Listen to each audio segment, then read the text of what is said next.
Saudara-saudari, marilah kita mendengarkan renungan dengan judul Damai Sejahtera dari Yesus, yang berdasarkan pada Injil Yohanes bab 14 ayat 27. Damai sejahtera kutinggalkan bagimu, damai sejahtera kuberikan kepadamu, dan apa yang kuberikan tidak seperti yang diberikan oleh dunia kepadamu. Janganlah gelisah dan gentar hatimu. Dalam nama Bapa dan Putra dan Roh Kudus. Amin. Saudara-saudari terkasih dalam nama Tuhan Yesus Kristus. Tuhan Yesus sebelum terangkat ke surga juga memberikan damai sejahtera, selain menjanjikan Roh Kudus sebagai penghibur. Tuhan Yesus juga memastikan damai sejahtera yang diberikannya tidak sama dengan damai di atas bumi ini. Damai yang diberikan oleh Tuhan Yesus itu adalah damai yang menetap di dalam hati kita. Damai itu tidak dapat dicuri oleh siapapun. Ungkapan yang sangat terkenal adalah, barang siapa ingin berdamai, maka bersiaplah untuk berperang. Ketika para pihak itu siap berperang dan siap menyerang, maka damai dan gencatan senjata akan muncul dengan sendirinya. Beberapa bulan yang lalu, Ukraina dilululantakkan oleh Rusia dan banyak orang yang berlari pergi dan mengungsi ke negara-negara tetangga seperti Polandia dan Moldova. Dan damai yang diharapkan tidak ada lagi. Orang-orang itu tidak merasa aman tinggal di negaranya sendiri. Tidak demikian dengan damai yang diberikan oleh Tuhan Yesus. Damai yang berasal dari Tuhan Yesus akan selalu ada bersama dengan kita. Saudara-saudari terkasih, mungkin saudara pernah mendengar kesaksian seseorang yang merasa kehilangan damai karena pada hari Minggu yang lalu tidak ikut perayaan Ekaristi di gereja. Namun, ada juga orang-orang yang tidak merasa rugi meskipun mereka tidak ke gereja seperti kita. Fakta ini menunjukkan bahwa setiap orang memiliki pengalaman yang berbeda tentang damai sejahtera. Yang satu merasakan damai di hati dan hidupnya kalau sudah merayakan Ekaristi dan menyambut tubuh Tuhan pada hari Minggu.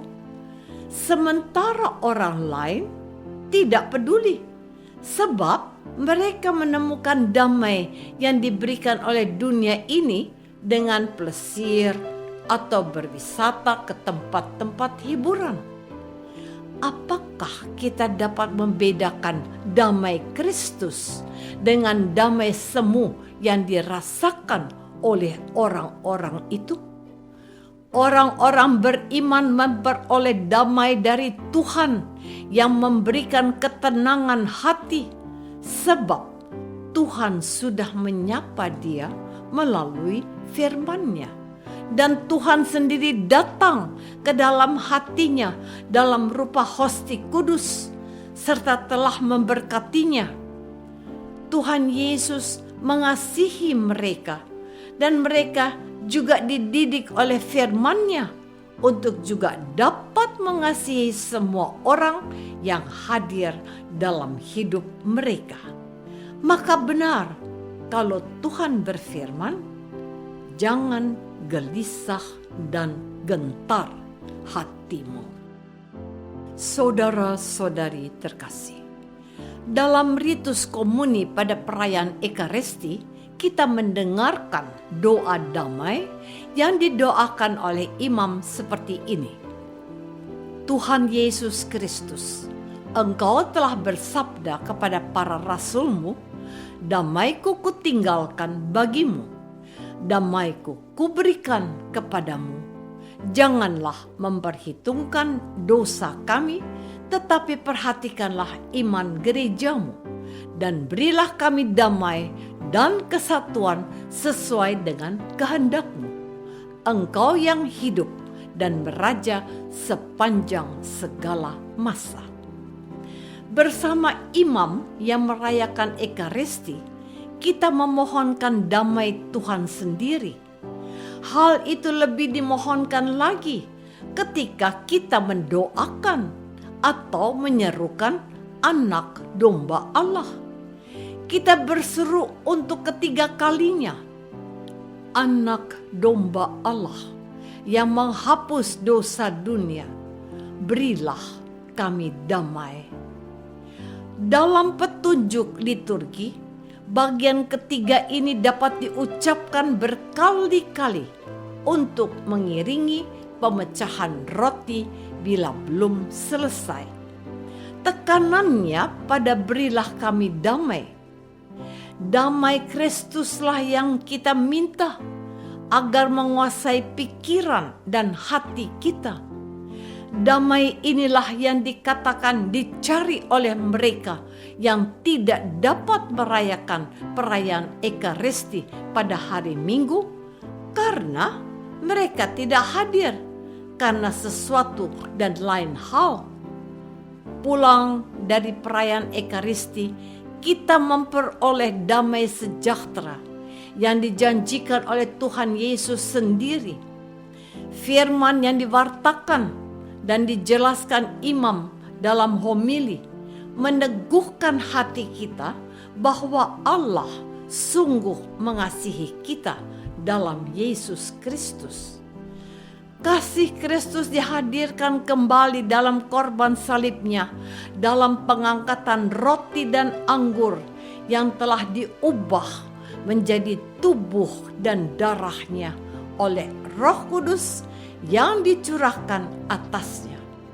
Baik firman maupun santapan tubuh Kristus memberikan sukacita dan damai sejahtera untuk kita.